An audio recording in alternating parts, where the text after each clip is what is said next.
Imbitaron sa hearing sang Committee on Agriculture kag Committee on Economic Affairs and Investment sa sangguniang panalawigan sang Iloilo ang mga tiglawas salin sa Iloilo City kag kaipi nga mga probinsya sa Western Visayas. Iniagod nga maistoryahan ang mga rason sa likod sang pagbalang-balang sang hog industry sa probinsya nga ginaangot sa diktahan na isang preso sa merkado kag importasyon. Ini nga investigasyon ang kasunod sang nangin privilege speech ni Board Member Rolito Kahilig, ang chairperson sang Committee on Agriculture, nga nagakwestiyon sang dako nga antad sang preso hanay sang baboy nga alin sa mangunguma ipaanggid sa nagapanglakaak nga preso sa mga merkado. Suno kay Kahilig, base sa ilang mga konsultasyon, nakit-an nga madamo nga manugsagod sang baboy sa probinsya ang nagapanirado na lang bangod sa mahal nga production cost kangay sa mga feeds. Apang tuman naman o kung tuman naman kabarato ang bakal sang ila ginasagod nga mga baboy.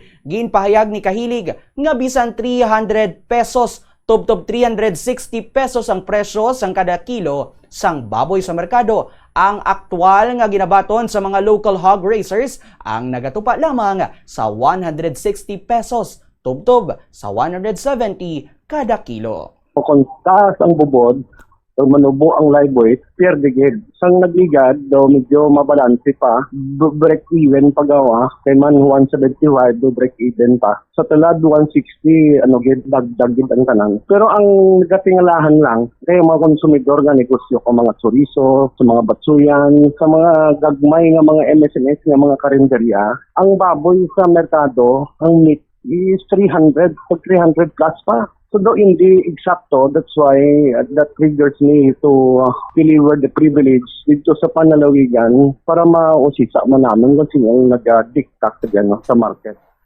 Si Board Member Rolito Kahilig.